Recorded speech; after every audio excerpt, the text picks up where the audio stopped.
No, that's very good. Thank you very much for your opinion.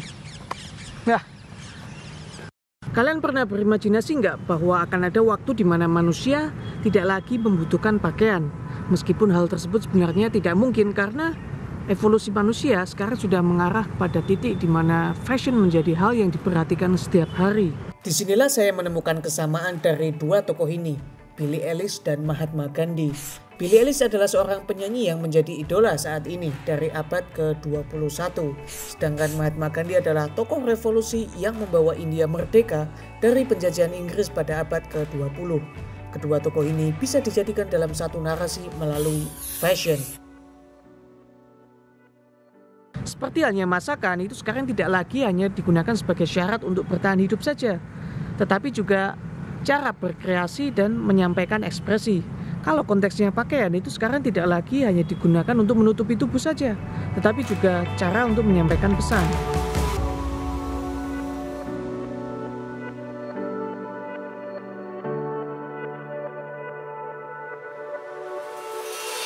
Awalnya saya hanya ingin membuat konten soal Mahatma Gandhi, karena pada 2 Oktober besok akan ada hari peringatan beliau yang disebut Gandhi Jayanti. Beliau adalah tokoh penting karena menjadi bapak bangsa bagi India, yang bahkan wajahnya dicetak di semua uang kertasnya. Jadi wajah beliau dicetak di semua nominal uang kertasnya dari 10 rupiah hingga 2000 rupiah. Di sini saya punya contohnya. Ini adalah uang 10 rupiah ya. 10 rupiah ini senilai 2000 rupiah. Yang ini adalah 20 rupiah. Tetap ada gambar Mahatma Gandhi-nya. Yang ini adalah 50 rupiah atau sekitar 10.000. Ini yang 100 rupiah itu adalah 20.000. Kalau yang ini uang 100 rupiah tetapi yang keluaran lawas. Lalu ada uang 200 rupiah yaitu sekitar 40.000. Ini adalah 500 rupiah atau sekitar 100.000 rupiah. Dan uang pecahan paling besar adalah 2.000 rupiah atau sekitar 400.000 rupiah. Di belakangnya adalah Mangalayan. Mangalayan adalah nama dari satelit yang diluncurkan oleh India.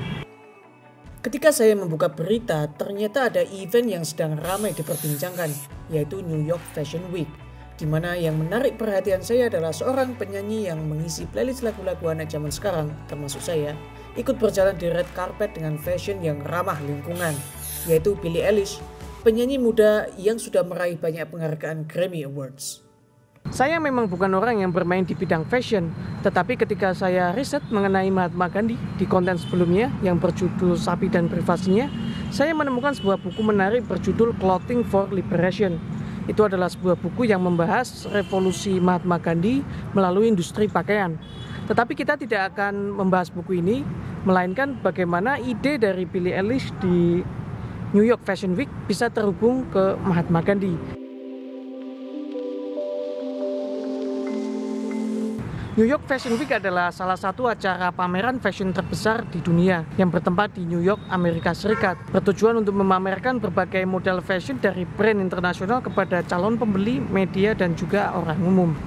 Jadi ini adalah acara yang sangat bergengsi dan ada brand Indonesia yang sempat ikut namanya Erigo. Pada tahun 2021, New York Fashion Week dilaksanakan selama 6 hari dan ditutup dengan acara yang dikenal dengan nama Met Gala. Disinilah Billie Eilish menarik perhatian banyak orang dengan mengenakan gaun yang ternyata dibuat dengan bahan yang ramah lingkungan. Tapi sebenarnya bukan itu yang menarik. Ada proses bisnis yang terjadi di belakangnya.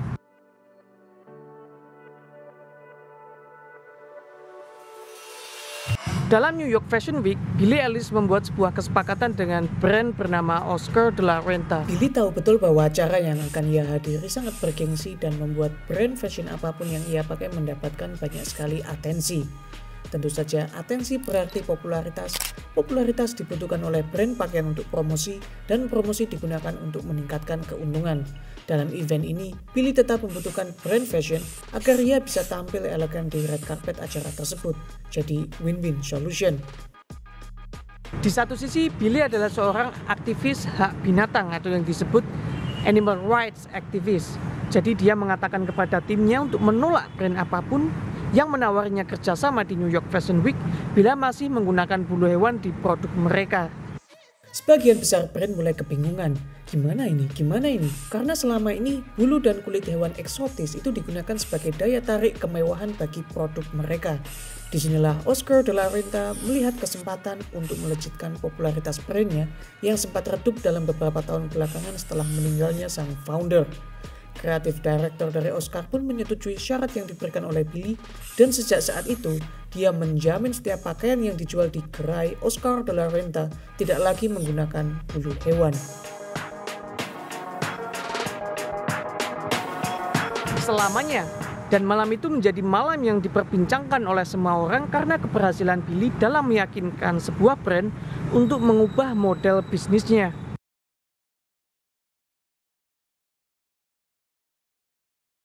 Apa yang sebenarnya terjadi adalah Billie Eilish menggeser sedikit model bisnis dari brand Oscar de la Renta menjadi sustainable fashion. Lawan dari sustainable fashion adalah fast fashion. Selama ini, tanpa kita sadari, model bisnis fashion sebenarnya semakin bertambah cepat karena permintaan yang besar dan brand ingin mendapatkan banyak keuntungan. Hasilnya adalah produksi pakaian digenjot habis-habisan untuk memenuhi display yang ada di gerai ataupun mall.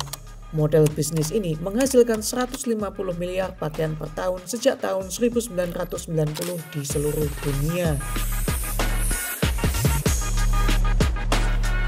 Brand berlomba-lomba untuk menyediakan model fashion terbaru di gerai mereka dengan ide here today, gone tomorrow.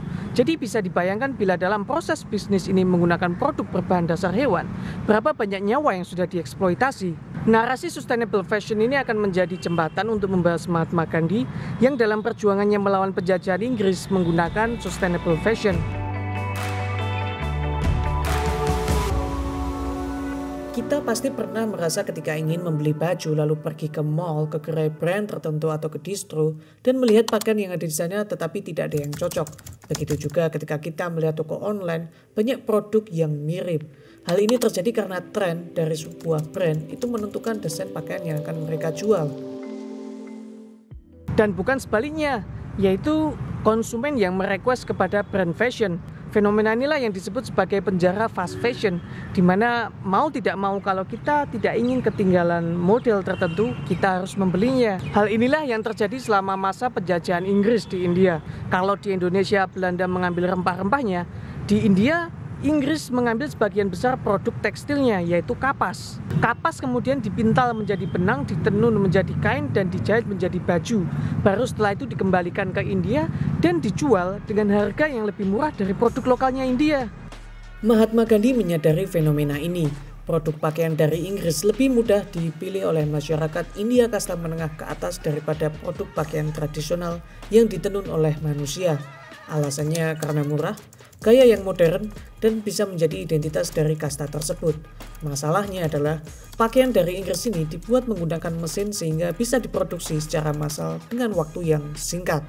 Semua itu dilakukan demi profit. Inilah fenomena fast fashion yang terjadi di India pada masa penjajahan Inggris, menyebabkan penenun kain tradisional pakaian India bangkrut dan jatuh miskin. Disinilah Mahatma Gandhi menjadi tokoh kunci dalam melawan cepatnya fashion dari Inggris. Tetapi kali ini kita tidak akan sendirian, saya akan mencoba mencari beberapa orang dan menanyainya tentang pendapat mereka bagaimana Mahatma Gandhi memboikot produk-produk dari Inggris. Ya, halo semuanya, kita sedang ketemu sama anak-anak yang lagi nongkrong di India dan kita akan minta sedikit opini. Dia adalah seorang mahasiswa dari jurusan ilmu ekonomi. You're from BCom, right? What? Yes. I'm BCom student. Yes. But your language is so sweet. What is your opinion about Mahatma Gandhi boycotting British product? Look, I think it's a very good initiative because you see that British came here just to make a disaster to the Indian economy. I have studied history a lot, so I think I can say that when the Britishers came here, the economy of India may increase, but the problem here was that it was increasing just only to benefit the Britishers.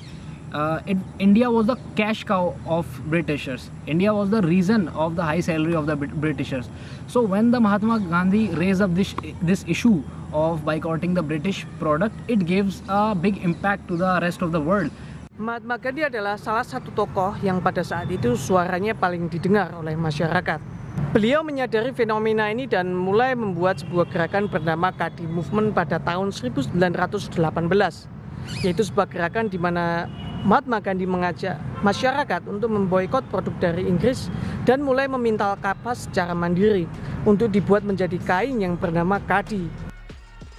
Sehingga tidak ada lagi kapas yang bisa dikirim ke Eropa untuk diproduksi menjadi pakaian.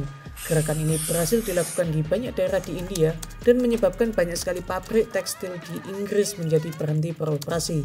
Pemboikotan juga terjadi di berbagai bidang selain pakaian dan menyebabkan pajak yang ditarik Inggris untuk India tidak berjalan. The Britain was sending back their product to India, and there was only one option for Indians to buy them. So the problem here was very big. So when Mahatma Gandhi initiated this movement, a lot of people joined Mahatma Gandhi to boycott all the British products, and it gives a very big impact to the Britishers. So I think that was a very good initiative.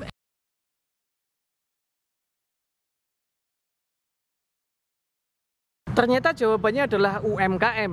Apa yang kita kenal di Indonesia sebagai usaha mikro, kecil, dan menengah dulu pernah menjadi bayangan dari Mahatma Gandhi, di mana dia ingin memajukan desa agar desa menjadi lebih mandiri. Model produksi yang tidak terpusat di pabrik, melainkan tersebar di pelosok desa, sehingga setiap desa bisa bertahan hidup dalam jangka waktu yang panjang. Bukan produksi massal, tetapi produksi yang dihasilkan oleh massa.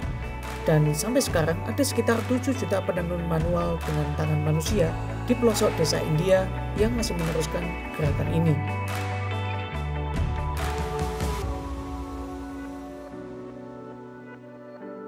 Cukup sekian apa yang bisa saya sampaikan di konten kali ini, semoga bermanfaat. Jangan lupa tinggalkan kritik dan saran di kolom komentar untuk mendukung terus channel ini, serta klik tombol subscribe dan ajak teman kalian untuk nonton bareng video ini kalau mereka juga tertarik dengan apa yang saya share di channel ini. Sampai jumpa di konten berikutnya, bye-bye. Jadi kesimpulannya adalah Billie Eilish menggunakan fashion untuk menyampaikan pesan kepedulian terhadap hewan.